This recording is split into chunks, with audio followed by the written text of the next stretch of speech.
a acompañarlos y pasar un tiempo juntos aprendiendo de lo que es la obra de Dios, ¿verdad? Entonces, yo les voy a impartir la enseñanza de la estructura de la iglesia, pensando en esa idea de la sana doctrina, de cómo opera una iglesia que está bajo la sana doctrina. Entonces, acompáñenme a orar y comenzamos, ¿verdad? Gracias, Señor, te damos de nuevo por esta oportunidad de venir, Señor, enseñar lo que tú tienes para esta iglesia. Oramos que tu gracia vaya delante de nosotros, oramos que el poder del Espíritu Santo vaya delante de nosotros, Señor, que dé convicción a cada uno de los miembros de esta iglesia, a cada uno de los invitados, acerca de todo lo que tiene que ver, Señor, con la iglesia tal como tú la has diseñado y como tú has dejado en tu palabra que tiene que operar. Ayúdanos, Señor, a transmitir esa convicción y que sea de edificación para cada uno de mis hermanos, Señor. Te damos gracias en Cristo Jesús. Amén. En 1934, el físico Enrico Fermi logró realizar un procedimiento que se llama fisión. Y esa fisión tiene que ver con la división del núcleo de un átomo en dos. Ese fenómeno fue desarrollado posteriormente, 5 años después, y conocido en su plenitud cuando los científicos alemanes Otto Hahn y Fritz Strassmann lograron fisionar varios núcleos de uranio bombardeándolos con neutrones. Y eso es lo que se conoce la fisión nuclear o la reacción nuclear en cadena. Y ese fue un hallazgo tan interesante porque permitió después utilizarlo en varias aplicaciones, aunque no siempre tan nobles. De hecho, fue el origen, ¿verdad?, de la bomba atómica, por ejemplo. Pero también en usos más nobles se aprovechó, ¿verdad?, para como esta reacción produce una liberación tan grande de energía, bueno, un tipo de energía que hoy, ese descubrimiento nos impacta hasta hoy, es la energía nuclear y que se usa, por ejemplo, en plantas nucleoeléctricas para generar energía nuclear, lo que hoy se llama limpia, ¿verdad?, entre comillas, ¿sí? Entonces vean cómo un descubrimiento simple en 1934 tiene impacto hasta nuestros días. Sigue teniendo impacto y seguirá teniendo impacto hasta que el Señor quiera. Estos son ejemplos de cómo el conocer, ¿verdad?, el descubrir, el conocer, el cómo se interrelaciona un diseño de algo, en este caso la fisión, el conocer su estructura, empezando por el átomo, el conocer cómo interrelaciona el átomo, el conocer cómo está estructurado, cómo opera esta fisión, ¿verdad?, permitió desarrollar su potencial que nos alcanza hasta ahora. Sin embargo, por más importante que sea este descubrimiento que nos impacta hasta ahora, es mucho más importante si aplicamos esta anécdota al principio de la iglesia. O sea, cómo se ve, cómo opera, de qué está hecha la iglesia de Cristo. ¿Cómo debe operar esta iglesia local llamada la ciudad de Dios? El conocer su estructura, su naturaleza, nos permite también conocer su propósito y desarrollar ese potencial que Dios tiene, no solo para su iglesia universal, sino para la iglesia local representada aquí en la ciudad de Dios. Entonces, si tenemos un mejor entendimiento, así como hubo ese mejor entendimiento de la fisión nuclear, un mejor entendimiento de la naturaleza, el propósito, la estructura de la iglesia, les va a permitir operar con mayor potencial para el Señor. De tal manera, pues, que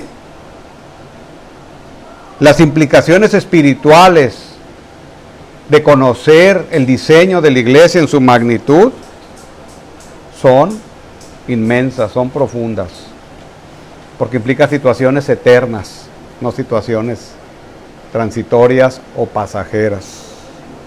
De tal manera que hoy veremos, pues, acerca de la cuestión del diseño de Dios para su iglesia. Vemos la estructura de la iglesia, pero esa estructura nos permite conocer también su naturaleza y su propósito.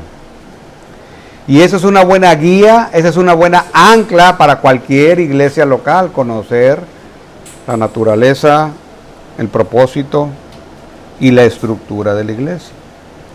Acompáñenme por favor ahí a Mateo capítulo 16, hablando de la naturaleza de la iglesia. Mateo capítulo 16. Y es un pasaje conocido por la mayoría de ustedes, ¿verdad?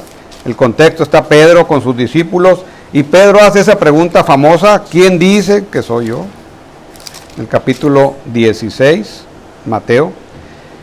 Leemos ahí el versículo 13. Viniendo Jesús a la región de Cesarea de Filipo, preguntó a sus discípulos diciendo: ¿quién dicen los hombres que es el Hijo del Hombre? Ellos dijeron, unos Juan el Bautista, otros Elías y otros Jeremías o alguno de los profetas. Él les dijo: ¿y vosotros quién decís que soy yo? Respondiendo Simón Pedro dijo: tú eres el Cristo, el Hijo del Dios viviente. Tú eres el Cristo, el Hijo del Dios viviente. Y el contexto de toda esta sección, ¿verdad?, entre Pedro, Jesús, con sus discípulos, particularmente con Pedro, es precisamente resaltar esta confesión de Pedro. Tú lo has dicho, Pedro, no te lo reveló carne ni sangre, ¿verdad? Y entonces, esa confesión de Pedro, ¿verdad?, es la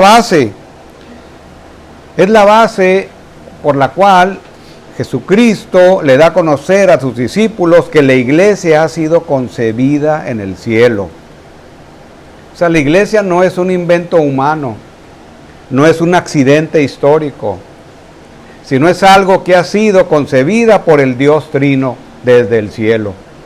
Recuerden que Jesús estaba en su ministerio terrenal y entonces Jesús está viendo su iglesia hacia el futuro. Pero ya ha sido concebida. Viene Cristo, hace su ministerio terrenal, muere en la cruz, es sepultado, resucita y finalmente asciende. Y ese es el nacimiento de la iglesia, su naturaleza es espiritual. O sea, somos un ente espiritual, viviendo en un cuerpo físico. Entonces, una vez concebida la iglesia, vamos más adelante a Hechos capítulo 2. Y en Hechos capítulo 2, recuerden que el capítulo 1, el contexto ahí es que Jesús se encuentra con sus discípulos, Jesús se despide de sus discípulos, Jesús les dice: no se vayan de Jerusalén hasta que haya venido el Espíritu Santo, y eso es lo que tenemos en Hechos 2, el día de la fiesta de Pentecostés. Y en Hechos 2, en la fiesta de Pentecostés, ¿qué ocurre? Los discípulos están orando en el aposento alto, y llega un momento en que el Espíritu Santo desciende. ¿Y qué pasa con los discípulos? Son transformados totalmente por el poder del Espíritu Santo. Y esto implica que han sido capacitados, ¿verdad?, para hacer la obra que el Señor les ha encomendado en Mateo 28, la Gran Comisión. Y recuerden que la Gran Comisión implica predicar y guardar lo que Él les ha enseñado. Jerusalén, en Samaria y hasta lo último de la tierra. Y eso nos alcanza a nosotros. Entonces, el primer discurso de Pedro ahí en Hechos 2, termina Pedro ahí en el versículo 38, después de hacer todo el discurso, está predicando el evangelio, el mensaje de Jesús. Pedro les dijo: arrepentíos y bautícense cada uno de vosotros en el nombre de Jesucristo para perdón de pecados, y recibiréis el don del Espíritu Santo. Adelante en el 41, así que los que recibieron su palabra fueron bautizados y se añadieron aquel día cerca de 3,000 personas. Y perseveraban en la doctrina de los apóstoles, en la comunión unos con otros y en el partimiento del pan y las oraciones. Y hay que tomar en cuenta que aquí es cuando nace la iglesia físicamente. La iglesia que fue concebida en el seno de la Trinidad tiene su nacimiento a partir de Hechos 2. Y vean lo que hacen. Si se agregan 3,000 personas, ese es el poder de Dios para su iglesia. O sea, la iglesia tiene poder derivado de Cristo. Se añadieron 3,000 personas. ¿Y qué hacían? ¿Qué hacían como iglesia? Lo que hoy es necesario seguir haciendo. Predicar la doctrina de los apóstoles. Tener comunión los unos con los otros. Partir el pan y orar. Y esto sigue siendo vigente hasta hoy. Ese es el nacimiento de la iglesia. Entonces, si va notando, su naturaleza es espiritual, concebida en el Espíritu Santo y nace por el poder del Espíritu Santo, el Espíritu de Cristo, en Hechos 2. Y ahí hacia adelante, hasta nuestro tiempo, la iglesia se va a concebir, va a nacer en términos de una iglesia local, predicando la palabra de Dios, de ninguna otra manera, porque es el elemento que el Señor ocupa y el Señor bendice. Y es como va a atraer a los suyos. Bueno, es el nacimiento, su concepción y su nacimiento. Ahora, la iglesia también tiene varias cualidades que podemos ver a través de la palabra, a través de su naturaleza en su concepción y en su nacimiento. Hay varias cualidades que es necesario observar. Una de ellas es que es congregacional, o sea, estas 3,000 personas que se convirtieron y se bautizaron, formaron la primera iglesia en Jerusalén. Y esa iglesia, ¿qué sucede ahí? Es apartada de lo demás. Es apartada del resto de la gente. Y eso implica, como decimos, membresía. Ahí empieza la membresía. Son apartados. Entonces, es congregacional, es una asamblea específica de creyentes. Si la iglesia es espiritual, la iglesia está compuesta por creyentes. Sabemos en la realidad que puede haber creyentes incrédulos dentro de la iglesia. Y esa es una realidad, que hay que aceptarlo. Pero es entonces una asamblea específica de creyentes, y el creyente se nota por su fruto. Es regeneracional. O sea, son personas nacidas de nuevo. Ese es el poder del Espíritu Santo. Es cristológica. O sea, la iglesia debe estar centrada en la palabra de Dios y no en otra cosa. Por más atractivo que sea, es la palabra de Dios lo que va a bendecir a una iglesia local. Es confesional. ¿Por qué es confesional? Porque está unido a través de una confesión de fe en Cristo. Es espacio temporal, y aunque es una iglesia universal, la iglesia se manifiesta en un espacio y en un tiempo. Y un espacio y en un tiempo es Rosarito, o playas de Tijuana, o Mexicali, o Los Ángeles. Es espacio temporal. Es neumodinámica. ¿Quién crea la iglesia? El Espíritu Santo. Él la reúne, Él la empodera. Ahora que está tan de moda esa palabra, empoderar, ¿verdad? Pero el Espíritu Santo es el que le da el poder a la iglesia para funcionar de acuerdo a su naturaleza y a su propósito. Es doxológica, y doxológica quiere decir orientada a Dios, no orientada al hombre. Y es algo que a veces no entendemos. La iglesia ha sido conformada, ha sido concebida, ha nacido para agradar a Dios y no al hombre. Es pactual, o sea, está en una relación de pacto entre Dios y la iglesia. Es como el matrimonio, es una relación de pacto, hay un compromiso. Cristo asume un compromiso, pero el creyente asume otro compromiso. Entonces es pactual. Entre los miembros hay un pacto también. Y esto es lo que a veces es difícil de entender. La iglesia no es un ente donde uno viene cada domingo, recibe algo y se va. Hay un pacto, como el matrimonio. Hay una relación, o debe haber una relación profunda entre los miembros. Y es a veces donde fallamos, porque no entendemos bien la naturaleza y las cualidades de la iglesia.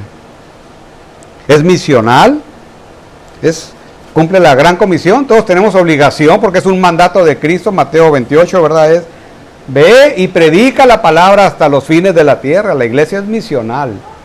La iglesia necesita predicar el evangelio, ¿sí? Es algo divinamente instaurado. Y es la manera como va avanzando el reino de Dios, exactamente como se hace en el libro de Hechos, ¿verdad? ¿Sí? El libro de Hechos no son las señales y prodigios que vemos. El libro de Hechos, el centro del libro de Hechos es el Espíritu Santo obrando a través de la palabra. Ese es el centro y es el modelo que nosotros necesitamos imitar. Predicar la palabra en el poder del Espíritu Santo. Es pastoral. Hay pastores que se encargan de la iglesia. El pastor principal es el Señor, pero el Señor utiliza instrumentos, ¿verdad?, para echar a andar su plan. Él necesita instrumentos para ello. Y esos son los pastores. En ese sentido es pastoral. Y pastoral no quiere decir nada más que está uno aquí enfrente hablando la palabra y hablando otras cosas, sino pastoral es meterse en la vida de la gente y ayudarlos a conformarse en el carácter de Cristo. Eso es pastoral. La gente tiene muchos problemas, hay muchos problemas en su corazón. Y eso es lo que hace o debería hacer un pastor. Y a veces también es difícil, pero ese es el mandato. En ese sentido es pastoral. Y obviamente es escatológica, y escatológica es lo más hermoso que puede haber, porque lo escatológico tenemos esperanza. Vemos lo que está pasando en el mundo, vemos lo que pasa en nuestro país, vemos lo que pasa allá en la guerra, allá en Europa, en el Medio Oriente, todo lo que vemos a través de la historia es la misma, o nomás va dando vueltas, va cambiando las circunstancias, los personajes, pero a través del tiempo es lo mismo, porque es el pecado. El diablo, la carne se impone. Pero nosotros tenemos esperanza. Y mientras esa esperanza escatológica o final se cumple, nosotros necesitamos operar aquí y ahora, independientemente de las circunstancias.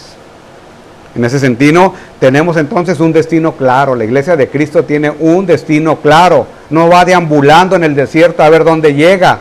No. Y eso tiene que generar esperanza en el corazón de cada uno de ustedes. Ahora, otra cosa que es muy importante, y aquí es donde aterriza un poquito más el asunto, son las imágenes que la Biblia usa para hablar de la iglesia, y eso es hermoso. Por ejemplo, una de ellas en 1 de Pedro 2:9, el pueblo de Dios. Somos pueblo de Dios. Cada uno de ustedes es pueblo de Dios. O sea, quiero que mediten en eso. ¿Qué implica eso en mi corazón? Es pueblo de Dios. Es una nueva creación, 1 de Corintios 15. Es el cuerpo de Cristo. Y esto es fundamental. Efesios 4, 15 a 16. Es el cuerpo de Cristo. ¿Y quién es la cabeza en esa metáfora del cuerpo? Cristo. Necesita atesorar esas imágenes en su corazón. Porque es el cuerpo de Cristo. La ciudad de Dios es el cuerpo de Cristo en su expresión local. Tiene que verse así para que pueda operar bien. Es el templo, Efesios 2:20. Es un edificio como este, cuya piedra angular, cuya estructura, el que lo sostiene, ¿quién es? Cristo. Es un sacerdocio y eso implica obligaciones también delante de Dios para todos. También las ovejas del pastor, es, en mi consideración, la imagen más sublime de la iglesia en Juan 10 y en 1 de Pedro 5:12, ovejas del pastor. En esa metáfora de la oveja y el pastor es tan hermosa, es tan profunda, que le animo a que se meta a estudiar el comportamiento de una oveja normal, y va a entender mucho mejor esa metáfora de la oveja y el pastor. Ahora, algo es superlativo, la novia de Cristo. ¿Cómo quieres tratar a la novia de Cristo? Medita. ¿Cómo tratan los pastores a la gloria de Cristo? ¿Cómo ven los miembros de la iglesia a la novia de Cristo? Apocalipsis 19 y 21. Es la novia de Cristo. ¿Cómo tratas a tu novia cuando andabas quedando con ella? Ya después, ya es otra historia, ¿verdad? No, no es cierto. Ok. ¿Sí? Es una broma. para que despierten. Pero aquí estamos hablando de la novia de Cristo. Es algo tan fuerte esta imagen, ¿verdad? ¿Cómo quieres a la novia de Cristo? Esta iglesia local es la novia de Cristo. ¿Cómo la quieres? ¿Cómo la cuidas? ¿Cómo la arreglas? ¿Cómo la vistes? Y finalmente es una familia, y esta metáfora de la familia me encanta porque, Efesios 2, 19 al 21, me encanta porque es como deberíamos de operar en la iglesia local en el día a día, como una familia. Y en una familia hay cosas buenas y hay otras cosas que no son tan buenas, ¿verdad? Hay problemas, es la realidad de las familias. Dentro de la iglesia también va a haber problemas. Es que cuando tengan problemas no se desanimen. Desanímense, pero luego busque quien lo anime, pues, porque a veces sí pasa, ¿verdad? Uno se desanima, pero entienda que esa es la realidad de la iglesia. La iglesia no está formada por gente que es perfecta, 100% pura, no. Somos pecadores y fallamos. Y esa es la realidad. Pero vean qué hermosas metáforas de la iglesia. Ahora, si entendemos la naturaleza de la iglesia, podemos entender el propósito de la iglesia, y no hay ningún otro propósito más importante y más arriba de todo lo demás, es que existe para exaltar a Dios. Existe para adorar a Dios. De tal manera que de esta definición, ¿verdad?, de la naturaleza, se desprende su propósito y debe estar centrada en Dios. Y ese es el error que a veces se cometen en algunas iglesias. Cualquier iglesia lo podemos cometer, con ese afán de no molestar al visitante, de no molestar al creyente. Centramos o terminamos centrando la iglesia en el hombre, y ese es un error. Primera de Corintios 10:31 dice: si pues coméis o bebéis o hacéis otra cosa, hacedlo todo para gloria de Dios. Primera de Pedro 2:9: vosotros sois linaje escogido, real sacerdocio, nación santa, pueblo adquirido por Dios, para que anunciéis las virtudes de aquel que os llamó. Entonces la iglesia debe anunciar la iglesia de aquel que los llamó. Primer propósito. Segundo propósito es edificar al creyente. Y edificar al creyente significa que le ayudemos a conocer en el crecimiento del carácter de Cristo. Esa es la función de los pastores. Ayudar a las personas, a los miembros de la iglesia, a crecer en el carácter de Cristo. Edificar al creyente. Primera de Corintios 14. ¿Qué hay pues, hermanos? Cuando reunís, cada uno de vosotros tiene salmo, tiene doctrina, tiene lengua, tiene revelación, tiene interpretación. Hágase todo para edificación. Claro, en su contexto en Primera de Corintios. Romanos 14:9. Porque el que en esto sirve a Cristo agrada a Dios y es aprobado por los hombres. Así que sigamos lo que contribuye a la paz y a la mutua edificación. Y luego los elementos que Dios usa para ello en Efesios capítulo 4, versículo 11 al 13. Y Él mismo constituyó a unos apóstoles, a otros profetas, a otros evangelistas, a otros pastores y maestros, a fin de perfeccionar a los santos. ¿Para qué? Y aquí está el propósito. Para la obra del ministerio, para la edificación del cuerpo de Cristo. Entonces, ¿quién hace la obra del ministerio? Todos los miembros. Los líderes preparan a las ovejas para la obra del ministerio. Pero si tú eres miembro de la Iglesia Universal de Cristo, expresada en esta iglesia local, necesitas aprender a hacer obra del ministerio. No significa que tengas que predicar. Significa que tienes que encargarte de tus hermanos, ayudarlos a crecer en el carácter de Cristo, entre otras cosas. ¿Por qué es importante esto? Porque es la manera, vean cómo termina el versículo en el 13, hasta que todos lleguemos a la unidad de la fe y al conocimiento del Hijo de Dios, a un varón perfecto, a la medida de la estatura de la plenitud de Cristo. Es ayudarlo a crecer en el carácter de Cristo. Y a veces estamos ocupados en otras cosas, en tantas cosas, en tantos planes, en tantas situaciones, y dejamos lo fundamental: ayudar a la ovejita a crecer en el conocimiento, en la estatura de Cristo. Entonces, el propósito, exaltar a Dios, edificar al creyente y evangelizar a los perdidos. Y ese es el tercer propósito de la iglesia. Entonces, si usted se pregunta, ¿qué hacemos aquí en Ciudad de Dios? Básicamente son tres cosas: exaltar a Dios, edificar al creyente y evangelizar a los perdidos. Y el evangelismo es difícil a veces. Es donde fallamos. Dice Mateo 28, y esto es para todos. Iglesia y miembros, para todos. Por tanto, id y haced discípulos. Es necesario hacer discípulos. El énfasis es haced discípulos. A todas las naciones, bautizándolos en el nombre del Padre y del Hijo y del Espíritu Santo. Y vean aquí el 20, enseñándoles que guarden. Y ese es el proceso. Enseñándoles que guarden. Y a veces también se batalla, ¿verdad? Para que guarden, sujetarse a la autoridad de la Escritura. Todas las cosas que os he mandado, y he aquí yo estoy con vosotros todos los días. Y eso es lo que nos debe animar. Que el Señor Jesucristo comisiona a la iglesia, nos comisiona, y ¿qué dice al final? Y yo estaré con vosotros. Entonces a veces somos reacios para evangelizar. Somos temerosos para evangelizar.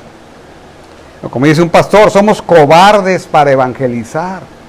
Aún teniendo la promesa de que dice ahí que el Señor estará con vosotros todos los días. Entonces la obligación de la iglesia es el evangelismo. El resultado no es obligación de la iglesia. Eso déjeselo al Señor. El Señor es soberano en el evangelismo.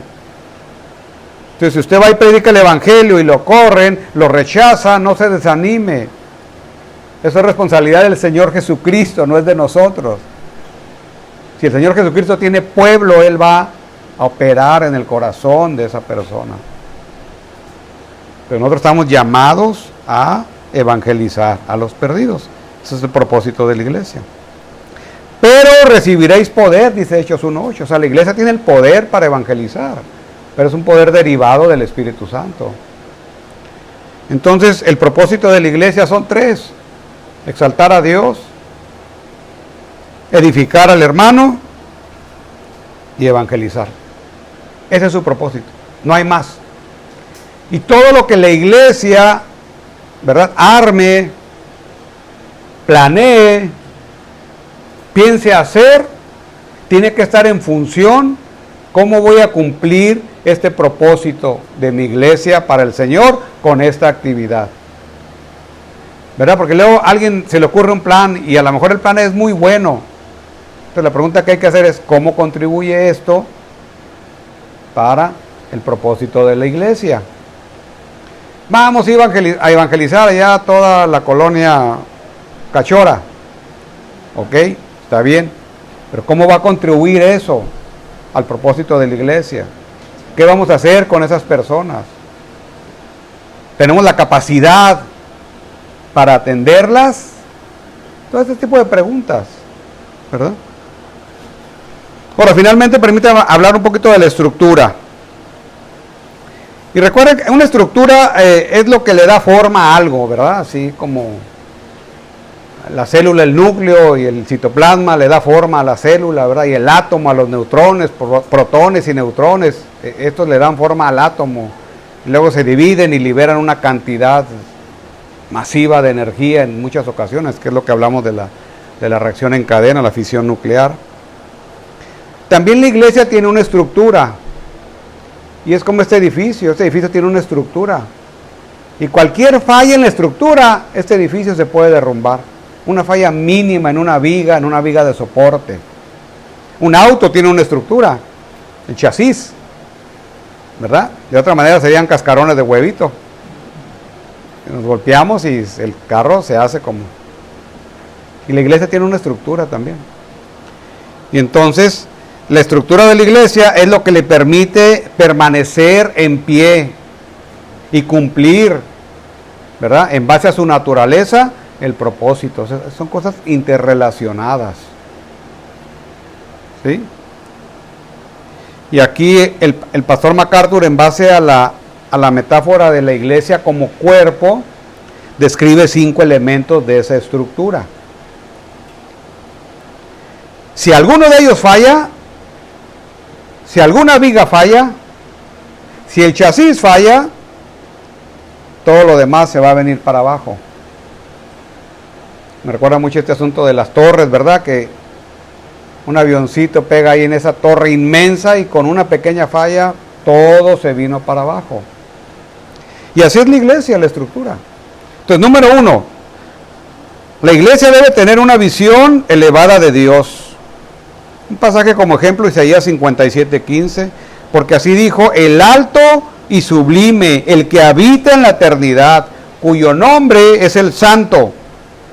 El alto y sublime. Y ese alto y sublime quiere decir que no hay nadie más como Dios. Y la iglesia necesita afirmarse en esa visión elevada de Dios. Entonces la iglesia es centrada en Dios. Es cristocéntrica, no antropocéntrica. Y hemos conocido iglesias que desafortunadamente son antropocéntricas, centradas en el hombre. Y es ese tipo de iglesia que le gusta escuchar cosas, chistes, entretenimiento, no se confronta el pecado, una serie de cosas, ¿verdad? Quitando a Dios, ¿verdad?, de su lugar y poniendo al hombre. Y eso es garrafal. Entonces, la visión elevada de Dios es fundamental en la estructura de la iglesia. La ciudad de Dios, como iglesia local, tiene que tener una visión elevada de Dios. Número 2, la autoridad absoluta de las Escrituras. Si nosotros creemos que la Biblia es inspirada por Dios, 2 Timoteo 3:16, escrita por hombres, ¿verdad? En 2 de Pedro 1. Entonces, si es inspirada por Dios, si es inerrante, que Dios es veraz, Dios no falla, entonces es autoritativa. Y si es autoritativa, entonces ¿qué necesitamos hacer? Parar oído y ver lo que Dios dice, ¿verdad? Y obedecer, no solo escuchar, sino obedecer lo que Dios ha dicho. Eso es autoridad. Y la Escritura es autoritativa, absolutamente. Y claro, tiene otras propiedades. El término absoluto quiere decir que no hay nada aparte de la Escritura que lo sea. Y eso tiene implicaciones en la práctica, lo veníamos comentando ayer con el pastor Jorge, ¿verdad? Si yo creo que la Escritura es autoritativa, entonces yo tengo que obedecer la Escritura. Pero no solo eso, sino que en mi vida diaria yo tengo que hacer las cosas como la Escritura dice. Y no solo eso, sino cuando tengas un problema en la iglesia, tienes que ir a la autoridad de la Escritura y responder como la Escritura dice que debes de responder. Eso es creer realmente en la autoridad de la Escritura. No es psicología. Número 3, en la estructura, sana doctrina, ¿verdad? Y sana doctrina es una palabra muy de moda hoy en día. 1 Timoteo 3:16, ya lo conocen. 2 de Pedro 3:16, también ya lo conocen. Si va a las epístolas pastorales, las epístolas pastorales están permeadas de este concepto de sana doctrina. Y ahí Pablo establece, ¿verdad?, ¿qué es la palabra? ¿Qué tiene la palabra? ¿Cómo debe ser enseñada la palabra, la sana doctrina? Y una iglesia que no enseña la palabra, como la palabra dice que debe ser enseñada, entonces no está en la sana doctrina. ¿Sí? La palabra de Dios debe ser predicada en todo momento. O sea, nadie se puede venir a parar aquí y predicar otra cosa que no sea la palabra de Dios. Y claro, eso tiene todo un contexto, ¿verdad? Porque normalmente la sana doctrina se expone a través de la predicación expositiva. Ese es el instrumento que Dios usa. Y la predicación expositiva no necesariamente es venir y leer un pasaje, leer cada versículo del pasaje y explicar cada versículo del pasaje. No, va más allá. La predicación expositiva tiene que ver el punto central del pasaje y explicarlo a la audiencia. En otras palabras, el mensaje del autor original debe ser traspasado a la audiencia. Y eso lleva un proceso, lleva trabajo, lleva esfuerzo. Entonces, cada que su pastor le predique la palabra el domingo, dele gracias, ¿verdad? Anímelo a que siga estudiando, a que siga esforzándose, porque no es fácil. Número 4, santidad personal. 2 Corintios 7:1. Así que, amados, puesto que tenemos tales promesas, limpiémonos de toda contaminación de carne y espíritu, perfeccionando la santidad en el temor de Dios. Perdón.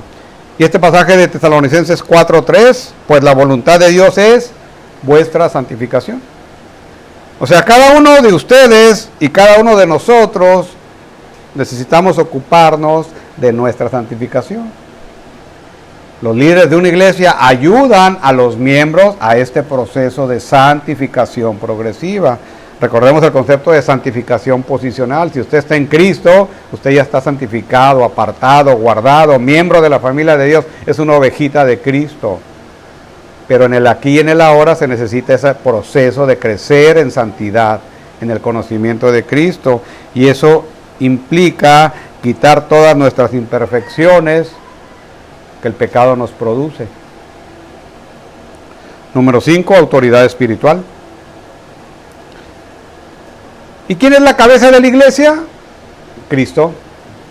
Lo acabamos de leer. En Colosenses, un pasaje similar, dice, y Él es antes de todas las cosas. Y todas las cosas por Él subsisten.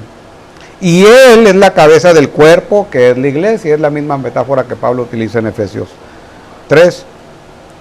El que es el principio, el primogénito de entre los muertos, para que en todo tenga la preeminencia. Entonces, Cristo es la autoridad espiritual y ningún pastor tiene el derecho de aplicar su propia autoridad.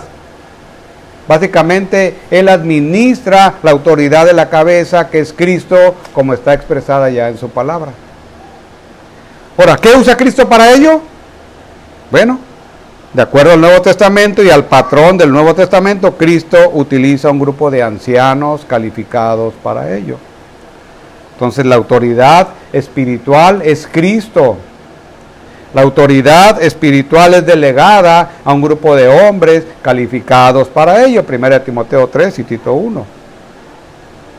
Entonces, ¿qué necesita la iglesia para administrar la autoridad de Cristo? Un grupo de hombres calificados llamados ancianos. Ese es el patrón del Nuevo Testamento, el gobierno de la pluralidad de ancianos. ¿Sí?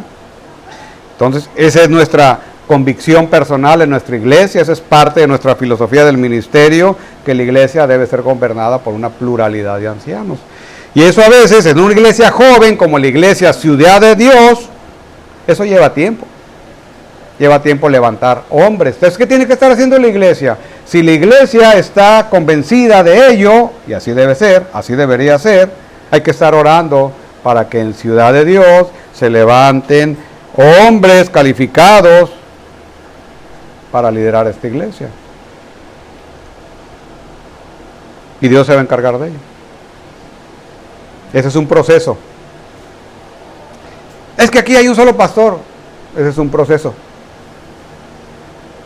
Y hay que estar orando para que Dios levante ancianos. Nosotros tenemos, bueno, no cerca ya, un poquito más de 15 años en nuestra iglesia. Tengo mucha empatía por esto, porque así empezamos. Tengo mucha empatía y me enternece esto que veo, porque así empezamos nosotros hace 15 años, exactamente igual. Así. Y entonces me conmueve, la verdad me conmueve, porque no dejo de pensar en ello, cómo Dios ha sido fiel. Si ustedes son fieles a la naturaleza, al propósito y a la estructura de la iglesia, Dios los va a bendecir. Y no se preocupe si son muchos o son pocos. Preocúpese por ser fiel a Dios.